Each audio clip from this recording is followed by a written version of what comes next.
L'Aquitaine exporte, mais un peu moins que la France. Bonsoir Frédéric Bourringer. Bonsoir. Vous êtes directeur de CCI International. Alors l'Aquitaine est une région exportatrice, mais effectivement moins que la France. Comment ça s'explique ? Alors, bon, il y a un certain nombre de raisons, notamment le fait qu'on est particulièrement fort dans des secteurs comme l'aéronautique, dont certains produits sont consolidés hors de l'Aquitaine, donc dans des régions comme l'Île-de-France ou comme Midi-Pyrénées. Et puis sur les produits de la défense, pour des raisons de confidentialité, c'est une région fictive que les douanes, dans laquelle les douanes incluent. En réalité, voilà. En fait, on exporte un petit peu plus que ça. Voilà, et puis on exporte beaucoup dans les services, et ça, c'est pas comptabilisé par les douanes. Qu'est-ce qu'il faut pour qu'une entreprise puisse exporter ? Est-ce qu'il y en a beaucoup qui se lancent là-dedans ? Est-ce qu'elles n'ont pas peur ? Alors, il y en a beaucoup qui se lancent, sachant que malheureusement, ce qu'on appelle les néo-exportateurs, ceux qui commencent à exporter, au bout de 5 ans, il n'y en a plus que 15% qui sont encore à l'export.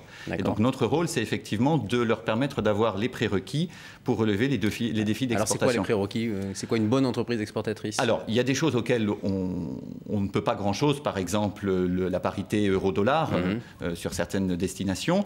Il y a des décisions qui sont de la volonté du chef d'entreprise, par exemple le fait de se trouver former. Son marché aussi, il faut connaître les marchés. Tout à fait. Alors les marchés, aujourd'hui, l'Aquitaine est très forte sur des marchés traditionnels, comme l'agroalimentaire, c'est le tiers de nos exportations, l'aéronautique, la santé et la chimie. L'agroalimentaire, il y a le vin, évidemment. Et la moitié de l'agroalimentaire, c'est effectivement le vin, notamment à Bordeaux. Et puis sur des pays qu'on connaît bien, comme l'Europe, qui attire 2 tiers des exportations de l'Aquitaine. Mais il y a un certain nombre d'autres secteurs, par exemple les écotechnologies et d'autres destinations. Je pense aux BRIC, Brésil, Russie, Inde et Chine, qui sont encore très peu présents dans les exportations aquitaines. C'est moins de 5% pour les BRIC et sur lesquels on devrait se renforcer. Et vous pensez que là, notamment les PME d'Aquitaine ont une chance, ont des possibilités de vendre dans ces pays ? Elles ont une chance sur des marchés de niche, c'est-à-dire, je prends un exemple, on accompagne des entreprises de la e-santé sur les États-Unis parce que l'Aquitaine est la première région française en termes de e-santé, qu'on est plutôt, une fois n'est pas coutume, en avance sur les États-Unis. Il faut quoi ? Il faut bien maîtriser les langues étrangères, il faut connaître l'anglais, quoi, en fait. Alors, ça c'est une chose. La deuxième chose, c'est effectivement avoir l'information nécessaire, l'information sur les techniques d'export, les douanes, et puis sur l'information nécessaire sur les réglementations, parce que souvent, il y a des barrières tarifaires ou non tarifaires, en particulier, ça peut être le cas pour des produits alimentaires comme le foie gras, et il faut savoir comment franchir ces barrières.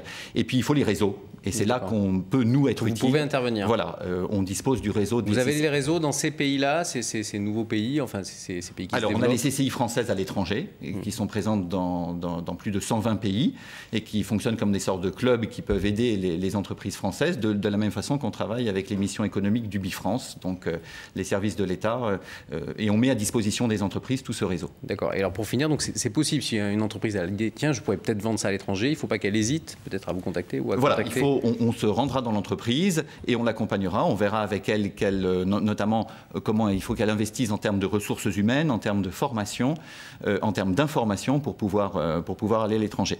Et pour ça, on le fait avec nos partenaires, puisqu'on vient de créer, on est en train de créer le guichet unique de l'export, donc place de la bourse, qui fait que les entreprises peuvent nous rencontrer, mais aussi rencontrer UbiFrance, les services de l'État, et on travaille en lien très resserré avec les services du Conseil régional. Eh bien, Frédéric Bourringer, je vous remercie. Je rappelle que vous êtes directeur de CCI International Aquitaine. Merci à vous. Merci.